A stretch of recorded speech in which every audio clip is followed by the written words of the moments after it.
If you're joining me live, I hope there are some of you out there joining me live. If you're joining me on the replay, still let's take a moment to breathe.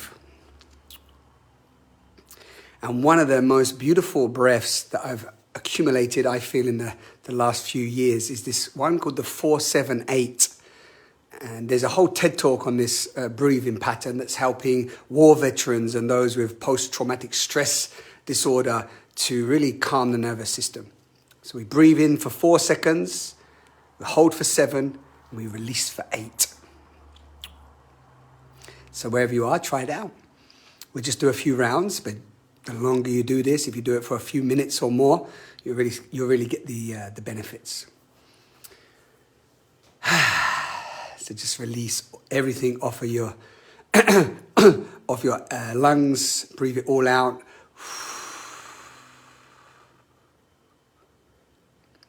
And in through the nose. Hold.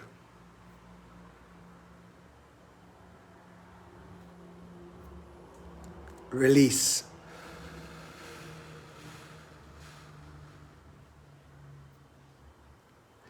In for 4. Hold for 7.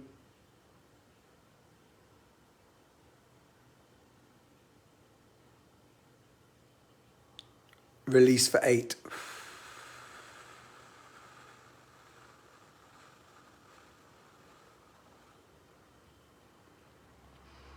Now on your own, I'm going to do 2 rounds with you. Ready?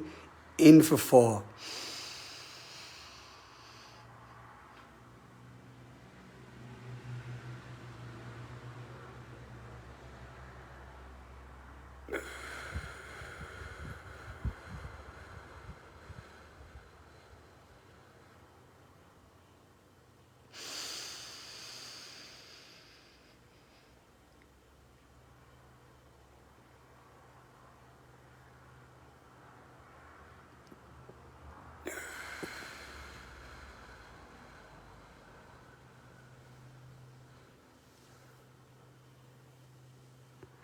And then just normal breathing.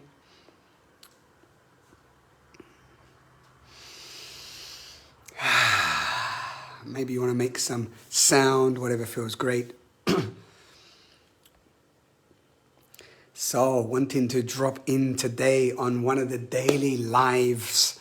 Some of you are catching these. There will be a daily live happening as I lead up to the 1st of December, which will be the launch of a 5-week closed circle incubator for 5 weeks of December through to January.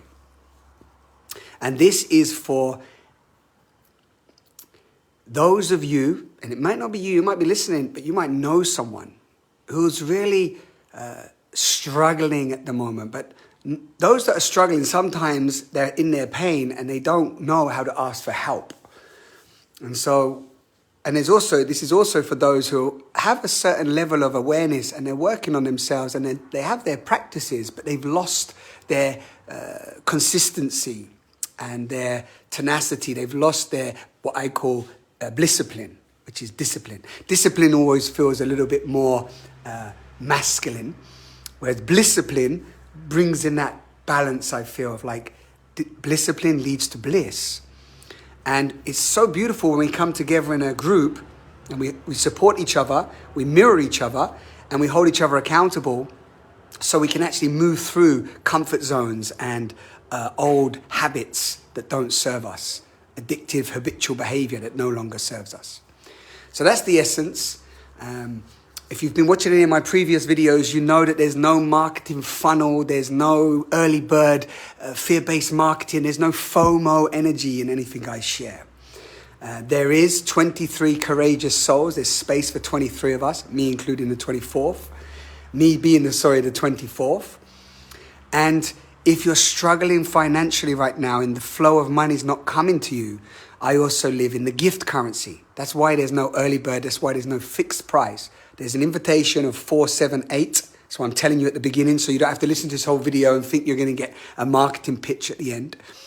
Yes, 478 is the initial contribution. That's a commitment to you. However, If you have more than that, you want to give more, you can decide to do that at the end. If you don't have any money right now, you're struggling, don't let money be the wall, the barrier to hold you back from this deep immersive experience, where I'm going to be sharing you all about what we talk about today, the pain body, the shadow, emotional maturity, tools for your emotional release, into your empowerment through self-pleasure practices and choreographies, group sharings and reflection sessions, smaller groups to support each other, and then weaving into how we can be fully intended for 2023 to the best of our ability, so we can go out there in 2023 and really just letting go of certain, maybe not letting go, but embodying and saying, you've served me long enough to certain habits and behaviors that you don't need them in 2023.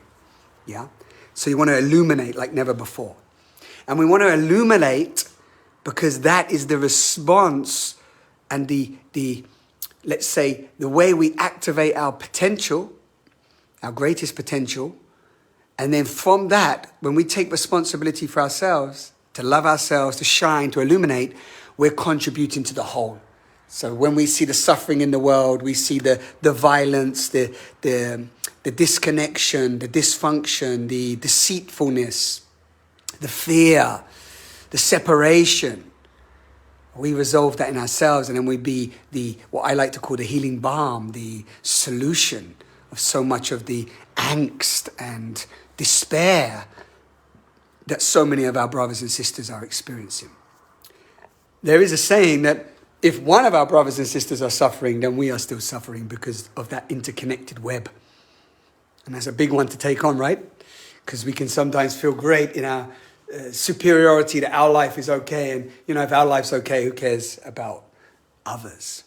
But when you really fall into the unconditional love, when you fall into the self-love, when you fall into the dissolution of the false selves, service is the only outcome.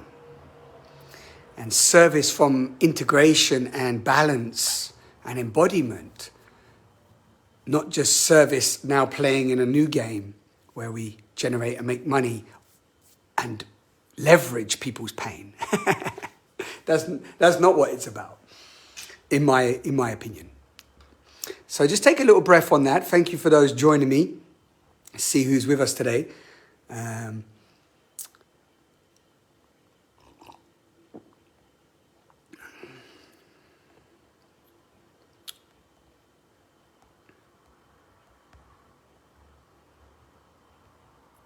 Yeah, if you have a comment, please drop a comment in the thread there. Just send in your blessings. And gratefulness if you're watching this on the replay. I see one being at the moment. I can't see who's actually with us today, so nice. Yeah.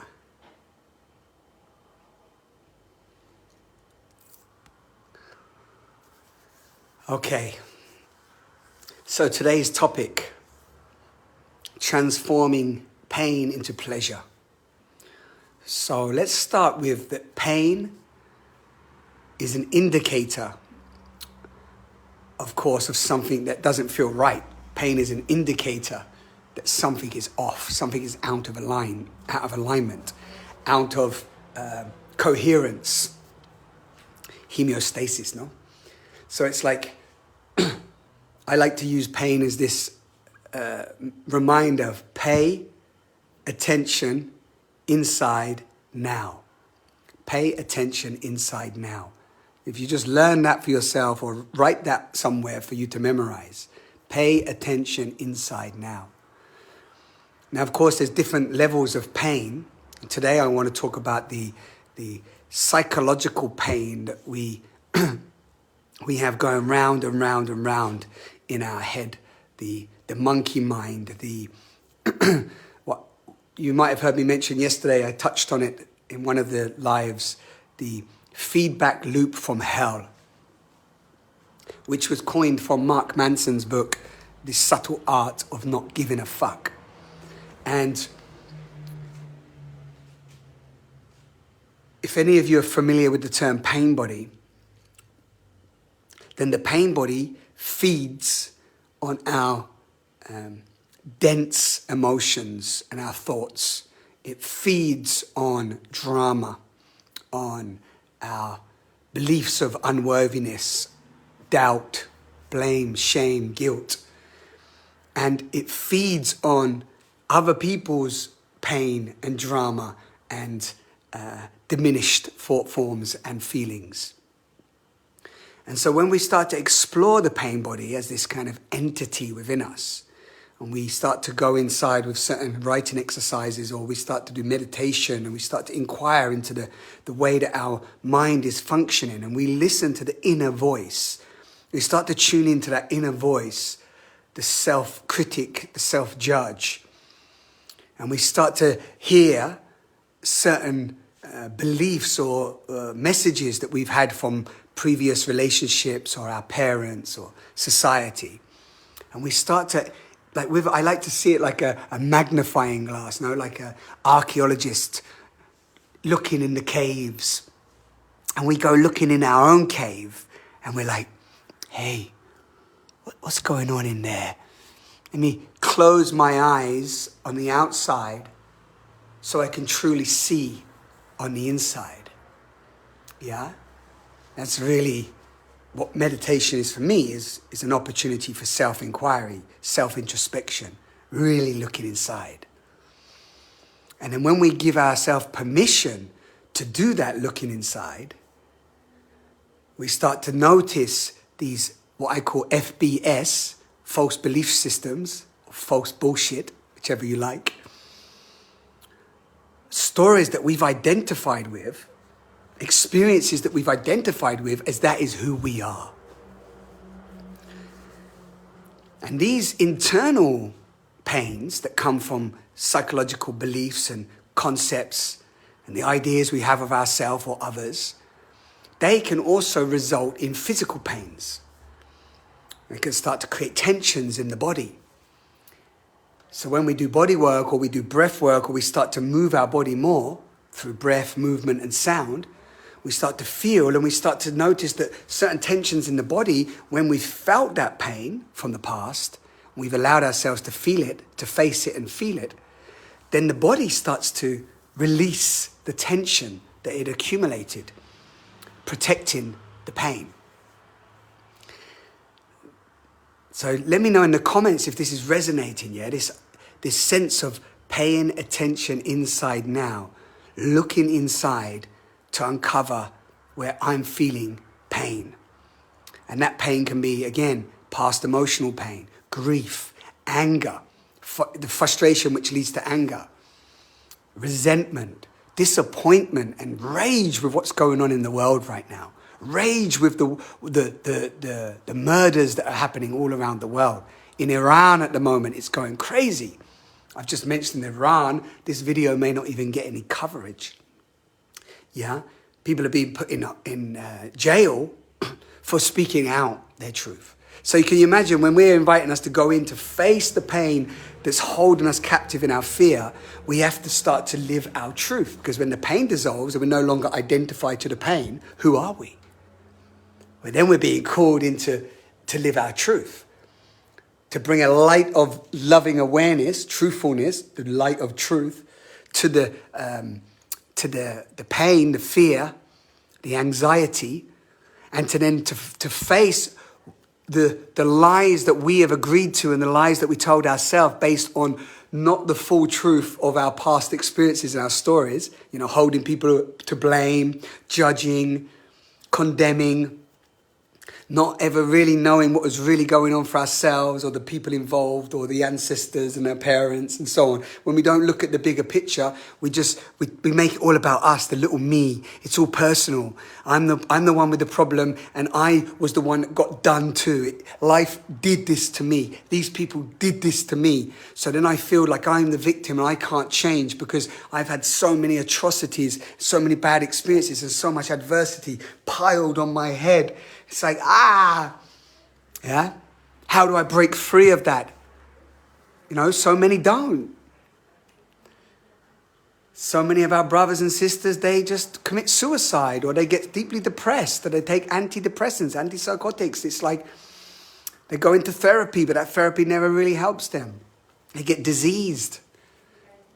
And through that dis-ease, they accumulate life-threatening experiences. And then all of a sudden, the life force chi, the life force is sucked out of them. Yeah? And because we're never told any of this stuff in school, why would we be? You can't control an awake species. You can't control somebody who's allowed to live and explore themselves freely and think for themselves. You can only control a species that is addicted to fear.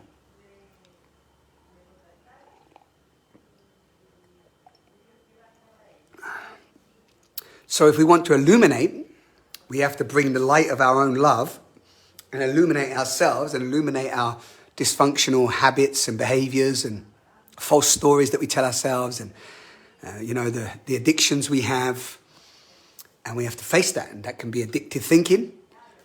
It can be addictive food eating. It can be drugs and alcohol.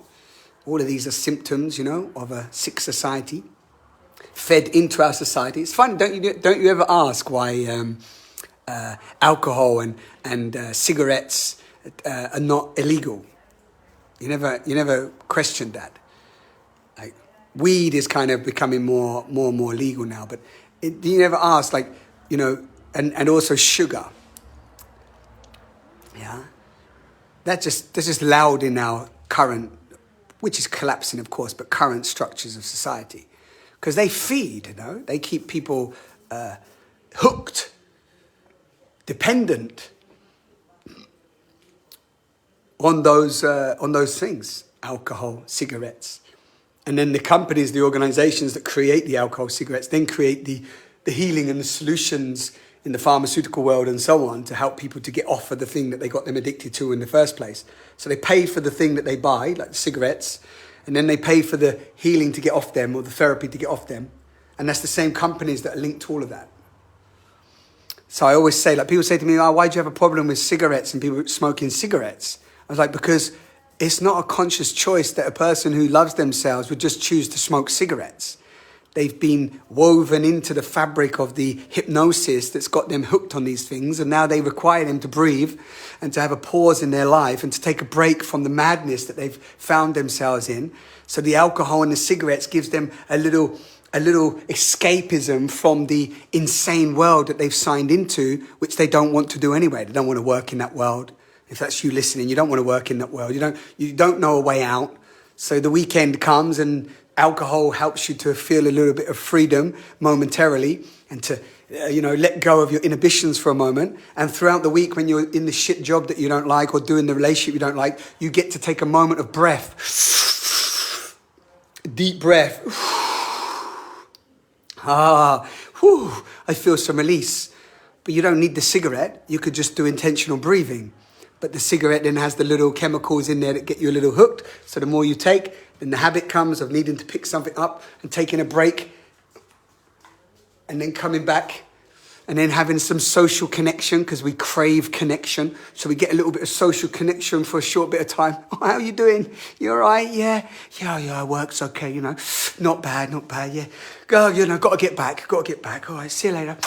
Oh, stub it out, get all that nasty smell and chemicals on your finger that tarnish them yellow, rub them a little bit, and then go back into the work smelling of a toxic fume, a smoke shield that's holding you back from facing the pain.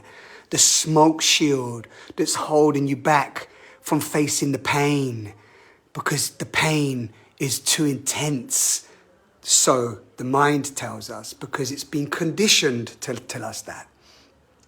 So then we look for avenues out of that, and it's very, very hard to free ourselves of the indoctrination of the invisible prison. Yeah, this is the cycle. I write about this in the book, Burglar to Buddha, of this cycle of the hamster wheel of dysfunction. Yeah. And many others have written about it. Plato wrote about it 2,500 years ago. The allegory of the cave of fear. Yeah.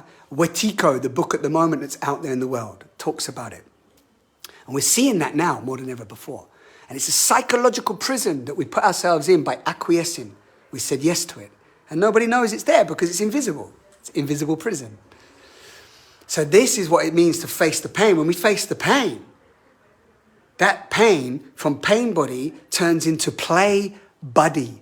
We turn into a playful being again, innocent, present, connected, not dependent on anything outside of ourselves to bring us joy. Not holding on to past pains and telling a fabricated story about them to dramatize our existence so that we're seen and heard and held. No.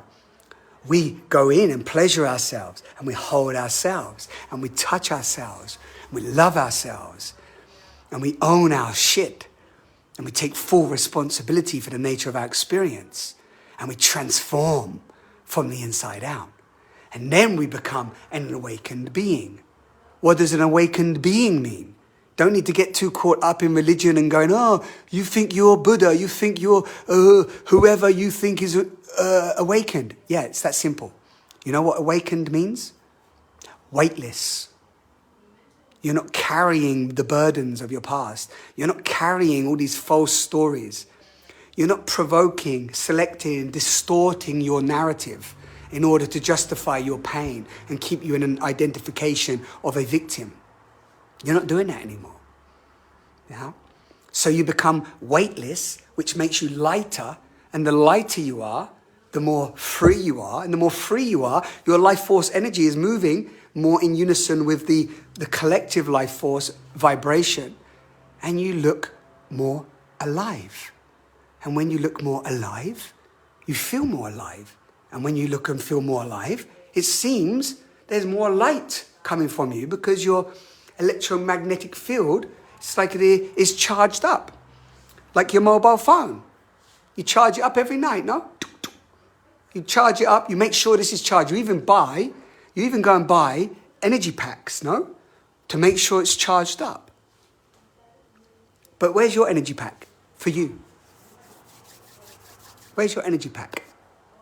How do you charge yourself up? Do you have a morning practice that's genuinely there to charge you up? Do you stop in the day to breathe and move and sound? Do you move your emotional energy? Do you speak beautiful dialogue into yourself through inner communication that's empowering you and energizing you? Do you connect with like-hearted beings that pick you up, support you? Do you get regular massage? How do you charge yourself up? How do you charge yourself up? Because we're energy, we're electromagnetic beings. Our energy gets depleted, our life force gets sucked. Yeah? But then, do you go online to try to get your energy? Do you watch Netflix movies? Do you smoke a cigarette to get energy? Do you drink alcohol to get energy? Do you take drugs to get energy? Do you try to have sex and follow the hunt for sex and desire and try to get penetration for energy? Either way. To get penetrated, to be penetrated, to penetrate. And is that done healthfully, consciously, toxically, or abundantly? The next live, one of the next lives, I will be talking about the masculine and feminine poles, the immature and the mature, which also creates a lot of, I have this nice little printout of a selection of feelings and personality traits that happen when you're either in your healthy or unhealthy, immature, mature embodiment of the yin-yang, right? The yin-yang, the wholeness of your being. So we are in a rewiring stage, beautiful beings. And if you've listened this far, taking responsibility of your pain, getting clear with your pain body, understanding your pain body, unveiling your pain, is for me one of the greatest ways to transform from the inside out. And that's really a little aspect, a little part of kind of all of it, but a little section of the 5-week online immersion. We start with the pain body, we do a workshop on the pain body, we uncover the traits of that, how that's showing up in your life, because it shows up very similarly in everyone's life, but in different ways. And we're going to look at how we select, provoke, and distort our scenarios and our life in a way to make sure that our pain can stay alive. And I'm going to leave you on this. The paradox, the dichotomy, for me, what I find very, very funny is your pain just wants to be loved. And it's looking outside of itself in all the wrong places to get that love. And the love that it seeks is seeking it. It's inside. And when you redirect that, you change the direction of where you're putting your focus and you bring it into yourself. And you start to love the parts of you that you've been running away from and you don't want to be seen. Because the pain body's scared of dying. And at the same time, the paradox is it wants to be loved. So when you bring the love of your light and awareness to it, it has to dissolve and die. But when you do that with loving kindness and conscious awareness, it surrenders and it dies, and you arise into the love of who you are. Not needing anyone outside of yourself, and not being scared also for the parts of you that you didn't want to be seen, you allow them to be seen. And it's a very beautiful process. Tears come, grief comes, anger comes, energy moves, that's fine. It's a very beautiful process. So this is just some of the little ways that we transmute our pain into pleasure with loving awareness. So if that's giving you a little taste, I'd love to dive deeper with you on this during the 5 weeks or even after that as well. This is the way I work, one-on-one in group anyway. And please leave in the comments how this landed. Maybe you've seen it like this before, maybe you haven't. What's your relationship with your pain body? Are you aware that 90% of the time people are in their pain bodies? That our culture and our society is loads of pain bodies fighting with other pain bodies, all craving love and connection and deeper being able to be seen. But then we've created a reality, multi-cultures that are not aware of the deep pain that they're in. So we've got pain bodies fighting other pain bodies, fighting themselves. And then we wonder why there's so much violence in the world. And then we try to resolve it with pain bodies. That's why you keep hearing the message. You can't change the system with the same consciousness that created it.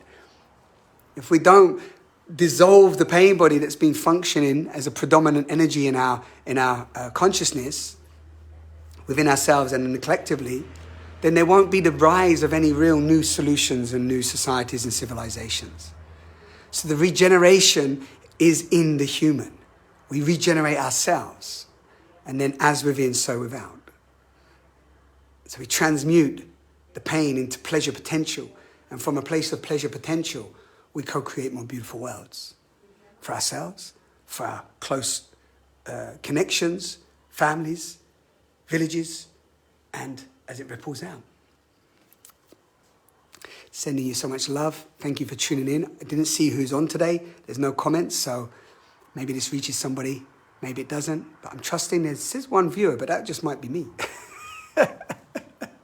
It's possible. So thank you for being here. I'd love to hear in the comments if this does land for you. And if you're feeling the call, go to the link on my website, watch the videos, fill in the form. There are no barriers to love. If you are needing this right now, come. Make the commitment to yourself. Let's do this. And if you know somebody who's struggling, who's really having a hard time out there, regardless of whether they're on this path of so-called self-development, spirituality, send this to them. Get them involved. Support them to take that step.